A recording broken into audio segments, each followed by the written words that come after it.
There's an estate in Vancouver with a private beach where you can watch whales swim by from your living room, and that's not even the wildest part about where Canada's ultra wealthy choose to live. This is a city where neighbors arrive by yacht, where driveways are carved into mountainsides, and where homes are so massive they come with art galleries and helipads. Everybody knows Vancouver is where Canada's money lives, but what they don't know is that there's a tech billionaire with an $80 million property, a mountainside community built by the Guinness family that required building an entire bridge, and yes, Ryan Reynolds' hometown, where Hollywood A-listers slip into multi-million-dollar estates after filming blockbusters.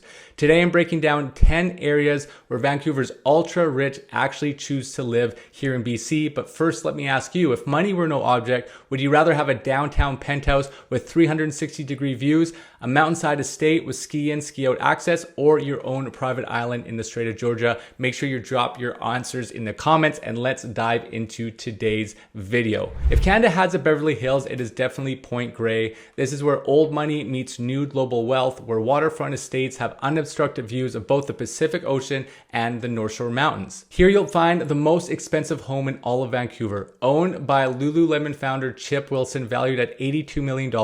It sits on Billionaires Row on Point Grey Road, and that home is not alone in terms of high evaluations. A contemporary home on Belmont Avenue is listed for $49.8 million, 12,400 square feet with Italian marble, an elevator, media room, gym, rooftop deck with a fireplace, and annual property taxes of $264,000. That's more than most people's salary just for the annual tax bill. So if we head across the water to the British properties, some buyers want more exclusivity. They want a neighborhood with royal pedigree, and that's where you find the British properties in West Vancouver. It is an expansive 4,000-acre mountainside development started in 1931 by the Guinness family. They literally built the Lionsgate Bridge to connect it to the city of Vancouver. Today, estates here command $5 million to $15 million regularly, with the largest properties far beyond that. These aren't just houses, they are legacies and generational pieces to your real estate portfolio. As we get back into Vancouver, in Coal Harbour, some of the wealthy want the city at their doorstep, and that is Coal Harbour, Vancouver's glass tower waterfront. Multi-million-dollar penthouses with private elevators and 360-degree views of the city, Stanley Park, and the Burrard Inlet. The average home here is around $1.4 million, but the luxury penthouses can get anywhere from $10 to $20 million.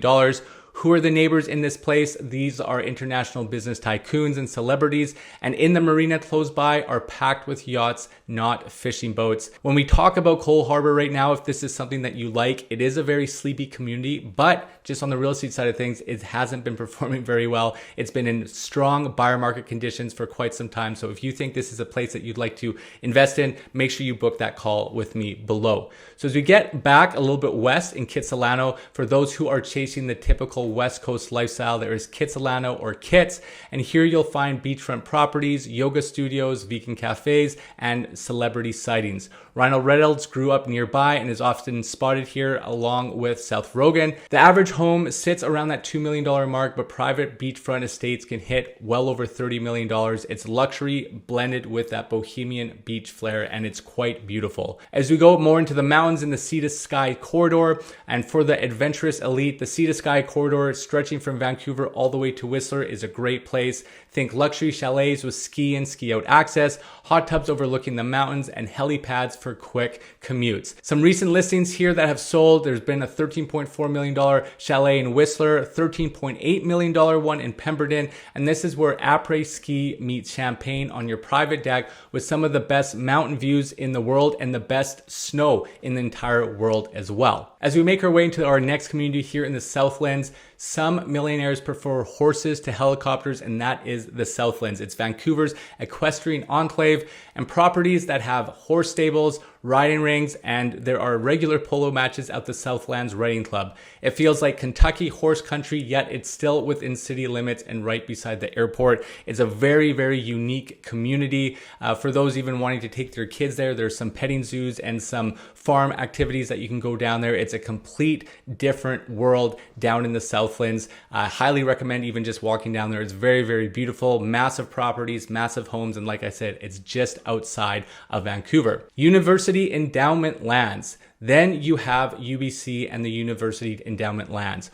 Homes tucked into the edge of the Pacific Spirit Park, which is a 2,100 acre forest, and properties average between $1.5 to $15 million, and they are home to professors, doctors, business leaders, and those who want education, nature, and all the prestige all rolled into one, and obviously have that nice quintessential quiet living there on the edge of the Pacific Spirit Park. If we get more into the privacy type things, private islands in and around Vancouver, and for those who want the ultimate privacy, Vancouver's wealthy escape to private islands in the Strait of Georgia.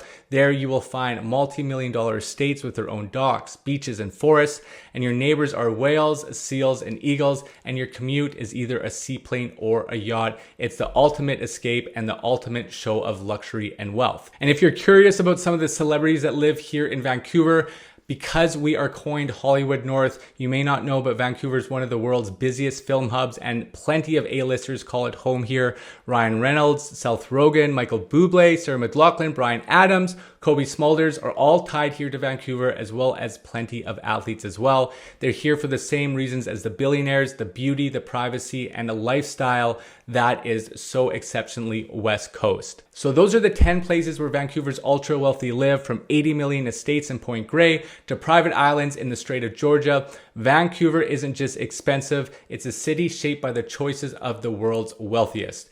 I want to know, were you surprised by any of these areas? And if you had all the money in the world, which one would you pick? Drop it in the comments. And if you are wanting to make a selection in any one of these areas, make sure you book that discovery call with me. Scan the QR code in the description below. And until the next one, I'll see you later.